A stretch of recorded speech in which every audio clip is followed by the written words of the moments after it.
بسم اللہ الرحمن الرحیم، السلام علیکم۔ میں ہوں مس ایس امیر، آپ لوگ دیکھ رہے ہیں میرا یوٹیوب چینل۔ اب اے ڈی ایس اور اے ڈی سی میں اردو کا پیپر ہوتا ہے جو کہ مخزن ادب کے نام سے ہے۔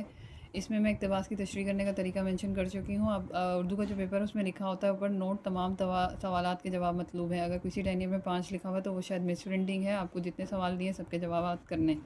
اب پہلا سوال اقتباس کا، دوسرا سوال خلاصے کا ہوتا ہے، تیسرا نثر نگاری پہ تبصرہ، پھر اشعار کی تشریح، پھر شاعر کے کلام پہ تبصرہ، پھر بند کی تشریح آتی ہے، اور پھر آپ کے پاس مرکزی خیال، بند اور مرکزی خیال میں چوائس آتی ہے، اور آخر میں آپ کے پاس ہوتا ہے مضمون۔ کرنا کیا ہے؟ اب پیپر کو کرنے کا ایک طریقہ ہوتا ہے، اس طریقے سے اگر آپ کریں گے تو آپ کے اچھے نمبر آنے کے زیادہ سے چانسز ہوتا ہے۔ سب سے پہلے پہلا سوال اٹیمپٹ کرنے کی بالکل ضرورت نہیں ہے۔ آپ نے اگر شاعر کے کلام پہ تبصرہ بہت اچھا بنایا ہوا ہے یا بہت اچھا یاد کیا ہوا ہے، اس سے پہلے ہم یہ دیکھ لیتے ہیں نثر نگاری پہ تبصرہ۔ اگر آپ نے نثر نگاری پہ تبصرہ بہت اچھا بنایا ہوا ہے تو سب سے پہلے آپ سوال نمبر 3 کریں۔ سوال نمبر 3 اوپر شروع سے ہی مینشن کر دیں گے۔ سوال نمبر 3 نثر نگاری پہ تبصرہ، یہ کوشچن آپ نے پہلے نمبر پہ اٹیمپٹ کرنا ہے، اور ایک کوشچن آپ نے یہ 40 منٹ میں کر لینا ہے۔ ٹائم کا دھیان رکھیں گے کیونکہ جتنا تفصیلی آپ کو لکھنا ہوتا ہے اس کے لحاظ سے پھر آپ کو ٹائم کا دھیان بھی رکھنا پڑے گا۔ یہ کوشچن نمبر 3 پہلے کریں۔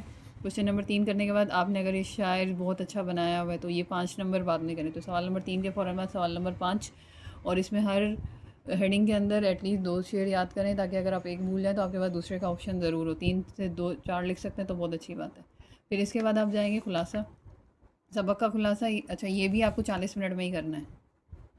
سبق کا خلاصہ 20 نمبر کا، 15 نمبر کا سوال ہے تو ایٹ لیسٹ آپ نے 3 سے 3.5 پیجز تو بھرنی ہے اور 10 ہیڈنگ تو لکھنی ہے۔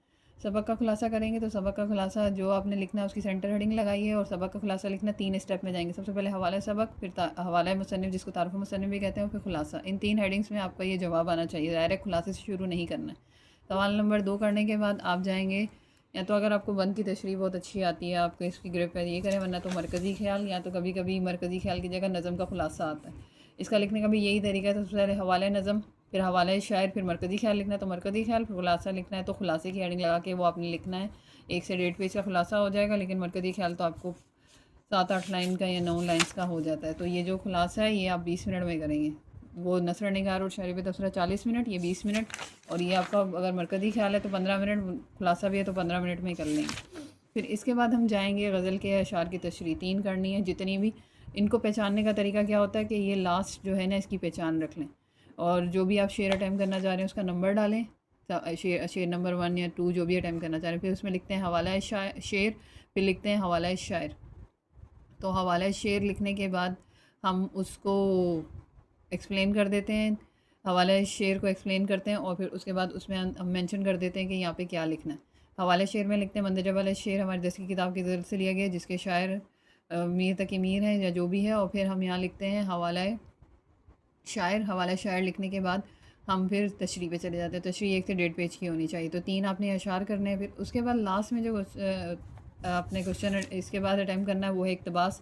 اقتباس کے اشعار کی تشریح کا طریقہ میں اپنے یوٹیوب چینل پہ مینشن کر چکی ہوں، سوال نمبر 1۔ پھر آخر میں آپ کے پاس جتنا ٹائم بچتا ہے اس میں آپ نے کسی بھی ایک اس پہ ٹاپک پہ مضمون لکھ دینا ہے۔ تو اس پیٹرن ترتیب سے اگر آپ پیپر کریں گے تو انشاءاللہ آپ کا پیپر اچھے طریقے سے ہوگا۔ امید ہے میری بات آپ کو سمجھ آئے گی۔ میرے چینل کو سبسکرائب کریں اور اس کو لائک کریں۔ اللہ سب کو کامیاب کریں۔ اللہ ناصر۔